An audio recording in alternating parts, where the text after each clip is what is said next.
Let's jump into the main menu here, and that's a good time to point out that this is not a D-pad here, but rather an optical controller.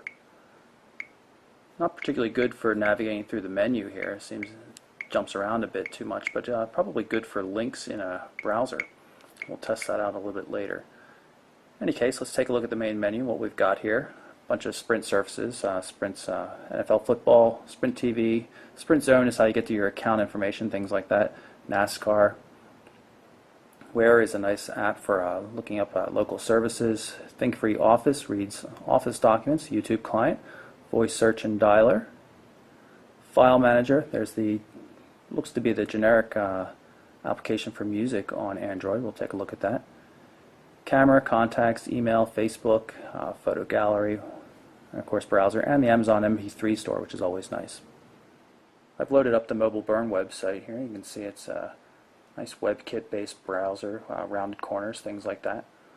It's an 800 megahertz processor, so hopefully the browser will do a decent job of rendering more complex pages like our regular mobile site.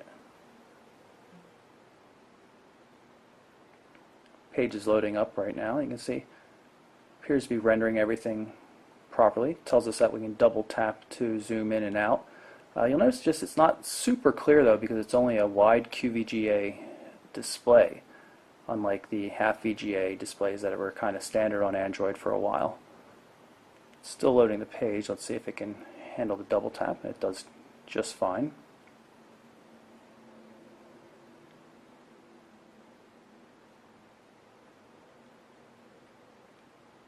Let's check for multi-touch zooming.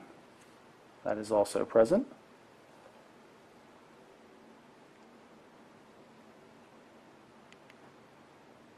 Overall seems to work pretty well. We'll take a look at the YouTube client. I did a search on the Sentio LG device for T-Mobile that I recently filmed.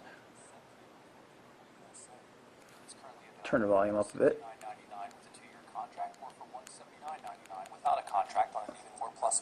See, the video looks pretty good.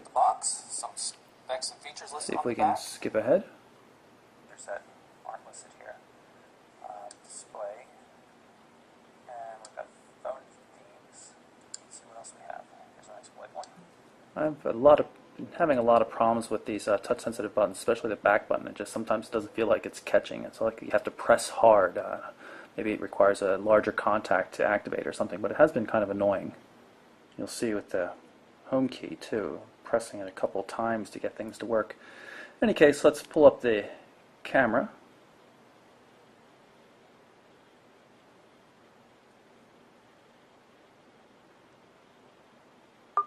Press the shutter button down halfway to focus, press it the rest of the way to take the photo.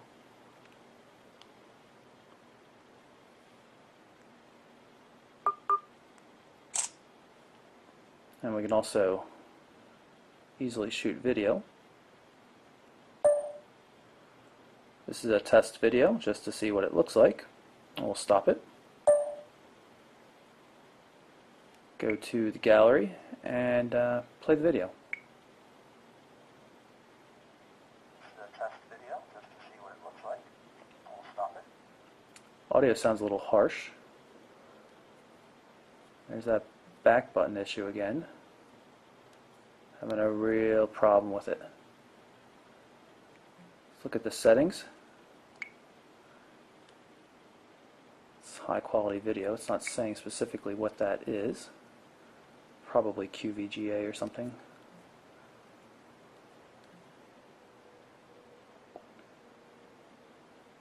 We go into settings for the still photos. You'll see there's a lot more functionality. This is set for the full 3.2 megapixels right now. Different quality settings, metering modes, white balance, and even some automatic scenes. Here's the main gallery application.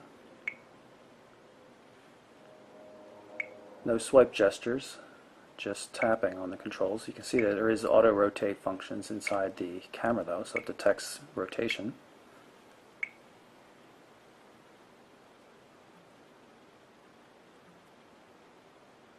And of course you can get the videos that way as well. Like all recent Android devices, the Intercept comes with speech search. Navigate to Dairy Queen. Hopefully this will find the local Dairy Queen, give us a list of local options we can navigate to with the free navigation built into Google Maps. See the GPS coming online, and it's going to give us a list of Dairy Queens, and we're going to pick the local one here. And there we are. Full turn-by-turn voice-guided navigation. I've jumped out of Google Maps just to show you that you can get back to the navigation just by going into the notification area. Of course, there are also quick button access for vibration, silent mode, Bluetooth, and Wi-Fi, but you can just tap the navigation notice to get right back to the app. I've got the music player going, so I can show you a few features. One of those is if you hold down, long press the home button, it'll bring up a list of recently launched applications, so you can jump right into them. You can see we're playing a Block Party song in the music player, stock Android music player, nothing too interesting going on here. If we jump back out, you can see that we can look at some of the widgets that are installed on the phone. A couple of Sprint specific ones, the Wear functionality. I'm going to put the music one here. And then you can see that we can control the music just from that widget. Quickly use the voice dialer application. Call Jack Black, mobile.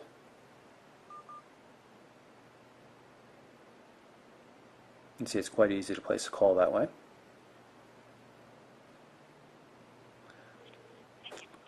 Photo shows up, easily turn on the speaker, and of course hang up. Other features of the Samsung Intercept include visual voicemail. Of course, already saw that we have Wi-Fi access. It's got 256 megabytes of RAM for actively running applications and a half gig of built-in storage, and of course that 2 gig card that comes with it.